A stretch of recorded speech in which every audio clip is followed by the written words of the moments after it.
السلام علیکم ورحمۃ اللہ وبرکاتہ۔ جہانگیر مغل اپنے پروگرام بک ریڈنگ کی کتاب مطالعہ سیرت صلی اللہ علیہ وسلم 21ویں صدی میں کی 27ویں قسط کے ساتھ حاضر ہوں۔ محمد مصطفیٰ صلی اللہ علیہ وسلم نے انسانوں کی ہر حیثیت کو مد نظر رکھا اور سماجی تربیت کی داغ بے رکھی۔ ایک سمت، ایک مقصد اور ایک نصب العین کو ایمان اور عقیدہ سے تصوری، قلبی، فکری، علمی اور یقینی دلائل کے ساتھ جوڑا ہے تاکہ انسان ہر حیثیت میں اسی کو مد نظر رکھے۔ اسلام میں ایسے ایمانیات کے تحت بیان کیا ہے۔ کلمہ شہادت، فرشتوں، کتابوں، نبیوں اور آخرت کے تحت ان 5 بنیادی عقائد کو تسلیم کرنے کی شرط رکھی ہے۔ کم و بیش ملتا جلتا نظام عقائد ہر معاشرے اور ہر انسان کا ماضی میں بھی رہا ہے۔ نبوت آخر اور نبوت کامل نے اسے زیادہ نظم سے سامنے رکھا ہے۔ گزشتہ مقالہ اسی عنوان پر تھا۔ اب عقائد اور ایمان کا اگلا درجہ ہے۔ اس درجہ پر انسان کی تربیتی تنظیم کو ایمانیات و عقائد سے منسلک کیا گیا ہے۔ عقائد اور ایمان بنیادی طور پر انسان کی داخلی دنیا سے تعلق رکھتے ہیں۔ دوسرا درجہ ارکانیات کا ہے۔ ارکانیات داخلی عقائد و کیفیات کو پختہ کرنے کا عمل ہے۔ حدیث جبرائیل کے پہلے حصہ میں اسلام کی تعریف۔ اسلام یہ ہے کہ تم گواہی دو کہ اللہ کے سوا کوئی معبود نہیں اور محمد صلی اللہ علیہ وسلم اللہ کے رسول ہیں، اور یہ کہ نماز قائم کرو، زکوٰۃ ادا کرو، رمضان کے روزے رکھو، اور اگر وہاں جانے کی استطاعت ہو تو حج کرو۔ یہ 5 ارکان اسلام توحید، نماز، زکوٰۃ، روزہ، حج کے سلسلہ عبادات سے متعلق ہیں۔ عبادات کا نظام ہر مذہب، ہر قوم اور اس کے ماننے والوں میں رہا ہے۔ ختم النبیین صلی اللہ علیہ وسلم نے عبادات کے اس نظام کو انسان کے داخلی عقیدے اور ایمان کی پختگی کے ساتھ جوڑ کر ایک جدید تنظیم دی اور نتائج کی باقاعدہ نشاندہی کی۔ اسلام کے ان اراکین کی بجاوری میں اس قدر طاقتور محرکات اور نتائج رکھے گئے ہیں جو ہر دور، ہر سماج اور ہر شخص کی تربیت کا زبردست نظام دینے کی صلاحیت رکھتے ہیں۔ یہ اراکین ہمہ وقت داخلی طور پر انسان کے عقیدے، ایمان اور ذہنی ترقی کے عمل کو دلیل، طاقت اور تصدیق بخشتے ہیں۔ خارجی طور پر ٹھیک اسی طاقت و جذبے سے انسان کو محرکات، عملی کارکردگی، اخلاقیات اور انسان دوستی کے لیے آمادہ جدوجہد رکھنے کا سبق دیتے ہیں۔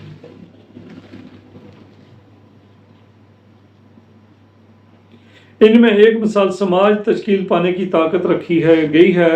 ان میں ایک خاص قسم کی حکمت کار فرما ہے جس کے 2 رخ ہیں۔ اول، ایمان کو ہر دم تازہ رکھنے، اس کو تقویت دینے اور بطور انسانی نصب العین کے برقرار رکھنے کے لیے نماز، زکوٰۃ، روزہ، حج اور جہاد لازمی اجزاء ہیں۔ دوسرے لفظوں میں انسان کے داخلی نظام کو ایک خدا یعنی توحید سے روحانی طور پر طاقت بخشنا ہے۔ دوم، دنیا انسان کی عمل گاہ اور امتحان گاہ ہے۔ وہ دنیا میں آ کر رہ کر نظام دنیا کو قائم رکھنے اور آباد رکھنے میں اس سے ہر حالت میں اپنے حصے کا کردار ادا کرتا ہے۔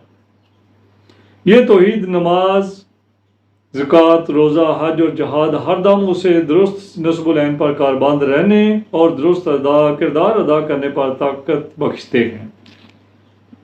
گزشتہ مقالہ میں بھی توحید پر بات ہوئی ہے۔ بیان اس جہت سے مقصود ہے کہ ایک انسان جب کسی معاشرے، کسی قوم یا دنیا کے کسی علاقے میں شامل ہوتا ہے یا داخل ہوتا ہے اور اپنے کردار و عمل کو مثالی طور پر پیش کرنے کی آرزو رکھتا ہے، وہ کوئی پیشہ اختیار کرتا ہے، معاملات کرتا ہے، تو اس کے بود و باش، انداز گفتگو، اخلاق و معاملات کا ایک نقشہ ہوگا۔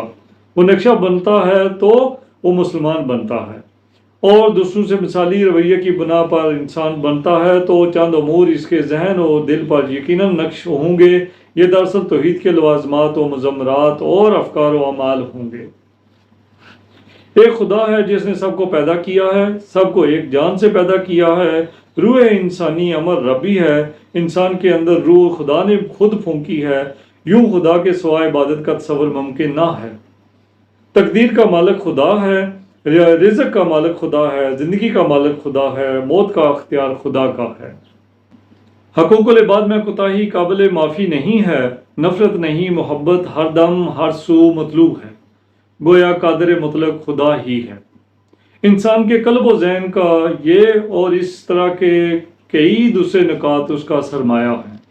انسان اسی سرمایہ کے تحت جب عمل گاہ دنیا میں خریدار بن کر نکلتا ہے تو بہکتا بھی نہیں اور نقصان بھی نہیں اٹھاتا۔ روحانی طرز کے تصورات و خیالات کو اپنی ذات کے اوپر طاری کر کے مادی دنیا کے شب و روز گزارنے والا انسان وہ تمام فرائض و حقوق پورے نظم و سلیقے سے ادا کر سکتا ہے جو خدا کو مطلوب ہے۔ خدا کا مطلوب دنیا سے کنارہ کشی تو ہے نہیں، اور خدا کو بلا کر دنیا میں ڈوب جانا بھی نہیں ہے، کیونکہ اس طرح مقصدی تعینات اور اس پر کاربند رہنے میں خلل آ جاتا ہے تو جو خدا کو ناپسند ہے اور نامطلوب ہے۔ سماجی تربیت میں توحید ہی اول و آخر انسان کی تمام سرگرمیوں کا محور رہا ہے۔ قبل ازیں اسلام بھی دنیا میں انبیاء کے اثرات کا کچھ نہ کچھ اور کہیں نہ کہیں نتیجہ تھا۔ خدا معلوم تھا، توحیدی تصورات کے تحت نہ تھا جن کی آپ صلی اللہ علیہ وسلم نے تکمیل کی۔ یہی تصورات کسی نہ کسی شکل میں سماجی ارتقاء میں شامل رہے ہیں۔ آپ صلی اللہ علیہ وسلم کے دیے ہوئے تصور توحید کو کوئی جھٹلا نہیں سکا، اور اب دنیا اسلام کے تصور توحید کو ایک ثابت شدہ دلیل قرار دیتی ہے۔ 21ویں صدی کا انسان جب بھی ساری انسانیت کے ایک مقصدی نصب العین کو طے کرنے کی صحیح کرے گا تو ساری انسانیت کے لیے توحید ہی آفاقی دستور کا اصول اول قرار پائے گا۔ توحید کے تحت خدا کو اپنے یا اسرار کائنات کو بے نقاب کرنے یا کائنات کو مسخر کرنے یا انسان کو جستجو کے لیے نت نئے افکار و ہتھیار فراہم کرنے کا حق و اختیار ہے کہ وہ جیسے چاہے آگے بڑھے۔ گزشتہ صدیوں میں ایسے ہی ہوا ہے، انسان آگے بڑھا ہے، انسان نے بہت کچھ حاصل کر لیا ہے، مختلف قومیں مختلف محاذوں پر آگے بڑھی ہیں۔ انسان کے آگے بڑھنے کی بلا شک و شبہ صلاحیت میں اضافہ ہوا ہے، یہ بڑی کامیابی ہے۔ مادی دنیا کی تسخیر کی سائنسی ابتدا مسلمانوں نے کی تھی۔ اس میں ترقی یورپ کے عیسائی اور یہودی مذہب سے تعلق رکھنے والے بڑے انسانوں کی مرہون منت ہے۔